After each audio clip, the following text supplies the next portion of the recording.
ദൈവ തിരുനാമത്തിന് മഹത്വമുണ്ടാവട്ടെ. Bible reading പ്രോഗ്രാമിൽ സംബന്ധിക്കുന്ന ഏവർക്കും കർത്തൃനാമത്തിൽ സ്നേഹവന്ദനം. ഉൽപ്പത്തി പുസ്തകം 33 അധ്യായം നമ്മളിന്ന് വായിക്കുന്നു.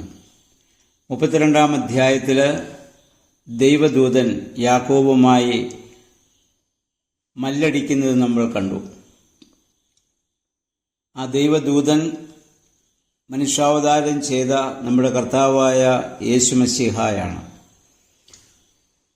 അതോടുകൂടി യാക്കോബിന്റെ ജീവിതത്തിൽ വലിയ മാറ്റം സംഭവിക്കുകയാണ്. ഇതുവരെ വഞ്ചകനും കൗശലക്കാരനുമായിരുന്ന യാക്കോബ് ഇനിയൊരു വിശുദ്ധിയുടെ അനുഭവത്തിലേക്കുള്ള പ്രവേശനമാണ്. നമ്മൾ കഴിഞ്ഞ ദിവസം ചിന്തിച്ചതുപോലെ അവന്റെ ജീവിതത്തിൽ പെനിയേൽ ദൈവത്തെ മുഖാമുഖം കണ്ട അന്ന് സൂര്യൻ ഉദിച്ചു എന്ന് നമ്മൾ വായിച്ചു. ആ വലിയ പ്രകാശത്തിന്റെ അനുഭവത്തിലേക്ക് യാക്കോബ് പ്രവേശിച്ചു. ഇനി അപ്രകാരമുള്ള ഒരു ജീവിതമാണ് അദ്ദേഹത്തിന് നയിക്കുവാൻ സാധിക്കുന്നത്. ഈ 33 അധ്യായം യാക്കോബ് തന്റെ സഹോദരനായ ഏശാവുമായി കണ്ടുമുട്ടുന്ന സംഭവമാണ്. 33 അധ്യായത്തിൽ യാക്കോബ് എങ്ങനെയെങ്കിലും തന്റെ കുടുംബത്തെ രക്ഷിക്കാനുള്ള ശ്രമം ആരംഭിക്കുകയാണ്. അദ്ദേഹം ആദ്യമേ തല ഉയർത്തി നോക്കിയപ്പോൾ ഏശാവ് മുന്നേന്ന് വരുന്നത് കണ്ടു. 400-ലധികം ആളുകളുമായി ഏശാവ് വരുന്നു. കണ്ട ഉടനെ തന്നെ ഉള്ളിൽ വലിയ ഭയമുണ്ട്. ഏശാവ് തന്നോട് എങ്ങനെ പ്രതികരിക്കുമെന്ന് അറിഞ്ഞുകൂടല്ലോ. ഒരിക്കൽ താൻ തന്റെ സഹോദരനെ വഞ്ചിച്ചവനാണ് രണ്ട് പ്രാവശ്യം. ഏശാവിന്റെ സ്വഭാവം എന്തായിരുന്നു എന്നുള്ളത് യാക്കോബിന് വളരെ നന്നായിട്ട് അറിയുകയും ചെയ്യാം. അതുകൊണ്ട് ഏശാവിനെ കണ്ട ഉടനെ തന്നെ കുമ്പിട്ട് നമസ്കരിക്കുകയാണ്. താൻ വഞ്ചിച്ചവന്റെ മുമ്പിൽ അവനെ നമസ്കരിക്കേണ്ടി വരുന്ന ഒരനുഭവം യാക്കോബിന്റെ ജീവിതത്തിൽ ഉണ്ടാവുകയാണ്. താൻ അനുഗ്രഹമൊക്കെ വ്യാജമാർഗത്തിലൂടെ കൈക്കലാക്കിയതുകൊണ്ടാണ് ഇങ്ങനെയൊക്കെ സംഭവിക്കേണ്ടി വരുന്നത്. 1, 2 7 പ്രാവശ്യത്തോളം അങ്ങനെ കുമ്പിട്ട് നമസ്കരിക്കുന്നു.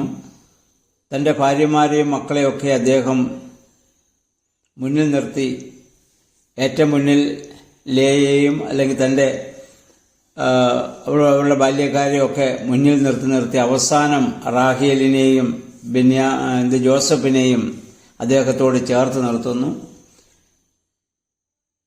എന്ന് പറഞ്ഞാൽ തനിക്ക് വലിയ താല്പര്യമില്ലാതിരുന്ന ആ ഭാര്യയും മക്കളെയും അവരുടെ വെപ്പാട്ടിമാരെയൊക്കെ അദ്ദേഹം മുന്നിലാക്കിക്കൊണ്ട് താൻ ഏറെ സ്നേഹിച്ച റാഹേലിനെയും ജോസഫിനെയൊക്കെ തന്നോട് ചേർത്ത് നിർത്തുകയാണ്. പക്ഷേ യാക്കോബ് വിചാരിച്ചതിന് വിരുദ്ധമായിരുന്നു ഏശാവിന്റെ പ്രതികരണം. 20 വർഷം കഴിഞ്ഞപ്പോഴത്തേക്കും ഏശാവിനും വലിയ മാറ്റം സംഭവിച്ചിട്ടുണ്ട്. സഹോദരനുള്ള വെറുപ്പും വിദ്വേഷവും പകയുമൊക്കെ ഏശാവിന് ഇപ്പം മാറി. ഏശാവ് ഓടി വന്ന് യാക്കോബിനെ കെട്ടിപ്പിടിച്ച് ചുംബിക്കുകയാണ്. തന്റെ സഹോദരൻ തന്നെ വഞ്ചിച്ചെങ്കിലും തനിക്കും ദൈവം ആവശ്യത്തിലധികം സമ്പത്ത് ഇപ്പോൾ തന്നിട്ടുണ്ട്. നമുക്കറിയാം, ഭൂമിയിലും എല്ലാ പ്രശ്നങ്ങളും ഈ സമ്പത്തിനു വേണ്ടിയിട്ടാണല്ലോ മനുഷ്യർ തമ്മിൽ പലപ്പോഴും ശത്രുതയുണ്ടാവുന്നത്. സമ്പത്തിനും അധികാരത്തിനുമൊക്കെ വേണ്ടിയാണ്. ഇല്ലെങ്കിൽ ഇവിടെ ഒരു തർക്കമോ ഒരു കലഹമോ ഒന്നും ഇവിടെ ഉണ്ടാവുകയില്ല. ഇപ്പോൾ അതൊക്കെ മാറി. ഏശാവിനും സമ്പത്തൊക്കെ ആയതുകൊണ്ട് ഇപ്പോൾ അവന്റെ മനോഭാവത്തിനും മാറ്റം സംഭവിച്ചിട്ടുണ്ട്. ഇതുവരെ എന്തെങ്കിലുമൊക്കെ തട്ടിയെടുക്കണമെന്ന് ചിന്തിച്ചിരുന്ന യാക്കോബിന് ഇപ്പോൾ ഒന്നും വേണ്ട. യാക്കോബ് പുതിയ നിയമത്തിലെ സഖായിയെ സൂചിപ്പിക്കുന്നു.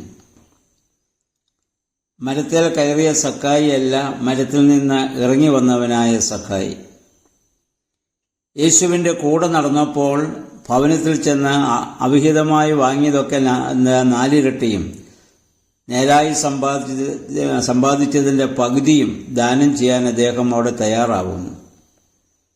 വലിയ മാറ്റം ഏതാനും നിമിഷങ്ങൾ കൊണ്ട് സക്കായിലുണ്ടായതുപോലെ കെദ്രോൻ തോട്ടിന് സമീപത്ത് വെച്ചുണ്ടായ ആ ഒരൊറ്റ സംഭവം യാക്കോബിനെ വലിയ മാറ്റത്തിലേക്ക് ഇപ്പോൾ സംഭവിച്ചു. ഇപ്പോൾ ഇത് മാറ്റിയിരിക്കുകയാണ്. നമുക്കും ദൈവമുള്ള ഭവനത്തിൽ ഈ മാറ്റം, ഈ രൂപാന്തരം ഉണ്ടാകുന്ന നമുക്ക് കാണാൻ പറ്റും. മുമ്പ് ഒരു ഗ്ലാസ് പായസത്തിന് വിലപേശിയവൻ ഇവിടെ മുഴുവൻ ഏശാവിന് ദാനമായി നൽകുവാൻ ഇവിടെ തയ്യാറാവുകയാണ്. അതാണ് അവൻ്റെ ജീവിതത്തിൽ വന്ന വലിയ മാറ്റം. ഏശാവിന് അതൊന്നും ആവശ്യമില്ല. ഏശാവ് പറഞ്ഞു, ദൈവം എന്നെ അനുഗ്രഹിച്ചിട്ടുണ്ട്, എനിക്കിതൊക്കെ ഉണ്ട്. എങ്കിലും സന്തോഷത്തോടെ കൊടുത്തത് അദ്ദേഹം അവിടെ സ്വീകരിക്കുന്നുണ്ട്. അതിനുശേഷം യാക്കോബ് തൻ്റെ കാര്യങ്ങളൊക്കെ ഏശാവിനോട് പറയുന്നുണ്ട് 12-14 വാക്യങ്ങളിൽ. 15-ാം വാക്യത്തിൽ ഏശാവ് പറയുന്നു, ഞാൻ എൻ്റെ ആളുകളെ വിട്ട് നിന്നെ ഞാൻ സഹായിക്കാം. അതുവരെ ഏശാവ് അതിനുവരെ ഇപ്പോൾ തയ്യാറാണ്. അവർ തമ്മിലുള്ള ആ നിരപ്പിൻ്റെ അനുഭവം അത് യഥാർത്ഥമാണ്. ഇപ്പോൾ മുതൽ യാക്കോബിൻ്റെ ജീവിതത്തിലെ വെളിച്ചമുദിക്കാൻ തുടങ്ങുകയാണ്. അങ്ങനെ യാക്കോബ് ഒരു പുതിയ മനുഷ്യനായി, സമാധാനമുള്ളവനായിട്ടുള്ള ഒരു യാത്രയാണ് ഇനി യാക്കോബിൻ്റെ ജീവിതത്തിൽ ഇനി സംഭവിക്കുന്നത്. ലാബാന്റെ ഭവനത്തിൽ നിന്ന് ഇറങ്ങിയപ്പോൾ മുതൽ ഇവിടം വരെയും വളരെ ഭയത്തോടും ഉള്ള ഒരു യാത്രയായിരുന്നെങ്കിൽ, ആ സഹോദരനിൽ നിന്ന് താൻ പ്രതീക്ഷിച്ചതിന് വിരുദ്ധമായി സ്നേഹത്തിൻ്റെ ഒരു പ്രതികരണം വന്നപ്പോൾ യാക്കോബ് വലിയ സന്തോഷവാനായി. ഏശാവ് വന്ന സ്ഥലത്തേക്ക്, സോയിലിലേക്ക് പോകുന്നു. യാക്കോബ് മറ്റൊരു സ്ഥലത്തേക്ക് പോയി അവിടെ താമസിക്കുകയാണ്.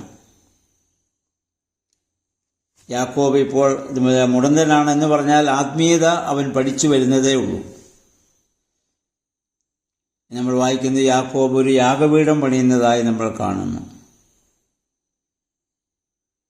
എൽ എലോഹീം, ഇസ്രായേൽ, ദൈവം, ഇസ്രായേലിൻ്റെ ദൈവം എന്ന അർത്ഥം.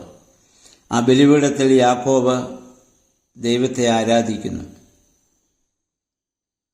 കഴിഞ്ഞ വർഷം ഒരു 10-20 വർഷം ലാബാന്റെ ഭവനത്തിൽ താമസിച്ച നാളുകളൊന്നും ബലിപീഠം പണിയുവാനോ ആരാധിക്കുവാനോ ഒന്നും യാക്കോബിന് സാധിച്ചിരുന്നില്ല.